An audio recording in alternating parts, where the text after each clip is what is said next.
मोदी जी कह रहे हैं मेरा घर मुसलमानों के बीच में था, ईद पर हमारे घर मुसलमानों के घरों से खाना आता था, हमारे घर में खाना नहीं बनता था ईद के दिन। योगी जी कह रहे हैं 100 मुसलमानों के बीच में भी अगर 50 हिंदू रहते हो तो वो सुरक्षित नहीं है।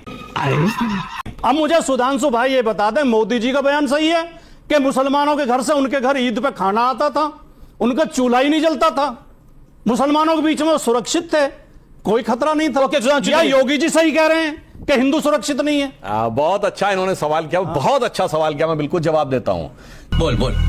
जब मोदी जी बच्चे थे तो तब तक मुसलमानों को इतना सर पे नहीं चढ़ाया था। ओहो, वो तब तक नहीं था। बात भूल गए, जब देश आजाद भी नहीं था।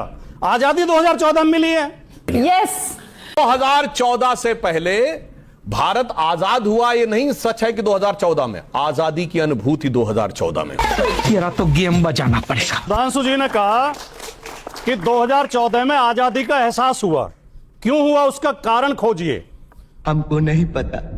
जब देश की आजादी की लड़ाई चल रही थी, इनकी पार्टी का नाम है भारतीय जनता पार्टी, हिंदू महासभा और आरएसएस से इनकी पार्टी का जन्म हुआ है।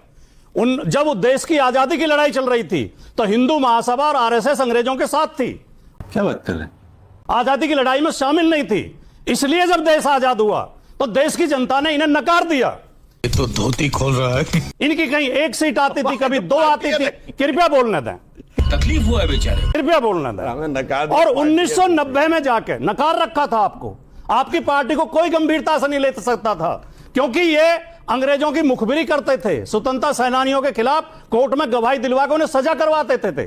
जी। जब भारत का संविधान लागू हुआ इन्होंने उसका विरोध किया, जब तिरंगा झंडा फहराया गया इन्होंने उसका विरोध किया। आरएसएस के मुख्यालय पर 2002 तक तिरंगा झंडा नहीं फहराया गया।